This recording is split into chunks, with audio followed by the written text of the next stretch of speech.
کیا آپ جانتے ہیں کہ کسی بھی مہذب معاشرے میں سیاست فقط اقتدار کا جھولا جھولنے کا نام نہیں ہے، لیکن ارض وطن پاکستان میں اس کا رواج کیوں کر ہے؟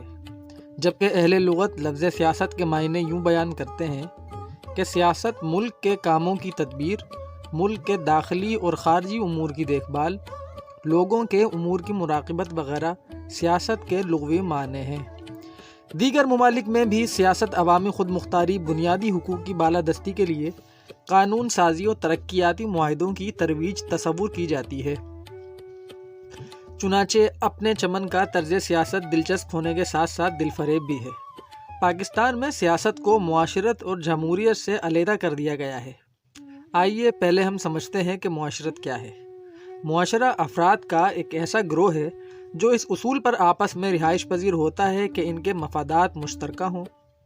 معاشرہ افراد کے ایک ایسے گروہ کو کہا جاتا ہے کہ جس کی بنیادی ضروریات زندگی میں ایک دوسرے سے مشترکہ روابط موجود ہوں، اور معاشرے کی تعریف کے مطابق یہ لازمی نہیں کہ ان کا تعلق ایک ہی قوم یا ایک ہی مذہب سے ہو، لیکن اس کے باوجود ایک طویل مدت سے پاکستان میں مذہبی اور لسانی سیاست کے اندھے بت راج کر رہے ہیں۔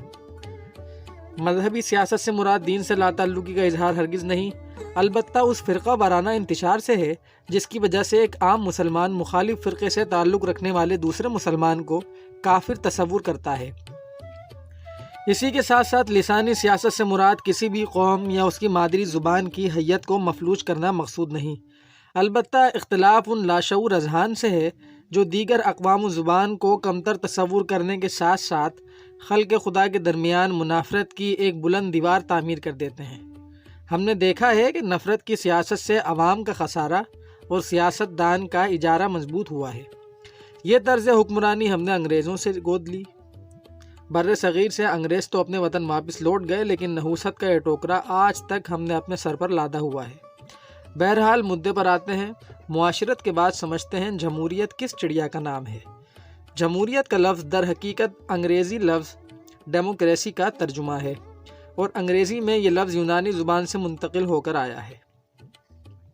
جمہوریت کی اصطلاحی تعریف بائیں الفاظ کی گئی ہے: حکومت کی ایک ایسی حالت جس میں عوام کا منتخب شدہ نمائندہ حکومت چلانے کا اہل ہوتا ہے۔ یاد رہے، عوام کا منتخب نمائندہ۔ یونانی مفکر بیروڈیٹس نے جمہوریت کا مفہوم اس طرح بیان کیا ہے کہ جمہوریت ایک ایسی حکومت ہوتی ہے جس میں ریاست کے حاکمانہ اختیارات قانونی طور پر پورے معاشرے کو حاصل ہوتے ہیں۔ سابق امریکی صدر ابراہیم لنکن کا قول تو آپ نے سنا ہی ہوگا: government of the people, by the people, for the people. عوام کی حاکمیت عوام کے ذریعے عوام پر۔ لیکن یہاں حاکمیت عوام کے منتخب نمائندے کی نہیں چلتی۔ حیرت انگیز بات یہ ہے کہ انتخاب کا اختیار چند غیر جمہوری قوتوں کے ہاتھ میں ہے جو بظاہر ایک کٹ پتلی پارلیمنٹ تشکیل دے کر غائبانہ حکمرانی کرتے ہیں۔ اسے آپ آسان الفاظ میں غیر اعلانیہ مارشل لا بھی کہہ سکتے ہیں۔ پاکستان کی سیاسی جماعتیں اپنے اپنے مفادات کے لیے لب کشائی تو کرتی نظر آتی ہیں، لیکن کیا ہی اچھا ہوتا کہ اپنے سیاسی اختلافات کو بالائے طاق رکھ کر جمہوریت کے نفاذ کے لیے مشترکہ جد و جہد کرتے نظر آتے۔ آج سیاست ذاتی دشمنی بن چکی ہے۔ انتقام کی اس آگ میں مخالف سیاسی تنظیموں کے ساتھ ساتھ عام عوام بھی جھلس رہی ہے۔ اس انتقام کی غیر جمہوری سیاست نے بھوک، افلاس، بے روزگاری، معاشی استحصال، غربت، تعلیم کی عدم دستیابی جیسے بے شمار تحائف بخشے ہیں۔ سیاستدان یا تو حکومت میں ہوتا ہے یا سلاخوں کے پیچھے۔ کیا اس دن کے لیے قائد نے دو قومی نظریہ پیش کیا تھا؟ وہ روشن مستقبل کہاں غائب ہے جس کی جستجو میں ہم دیوانہ وار وہاں سے یہاں دوڑے چلے آئے؟ شاید فیض نے ٹھیک ہی کہا تھا: یہ داغ داغ اجالا، یہ شب گزیدہ سحر، وہ انتظار تھا جس کا، یہ وہ سحر تو نہیں، یہ وہ سحر تو نہیں جس کی آرزو لے کر چلے تھے یار کہ مل جائے گی کہیں نہ کہیں۔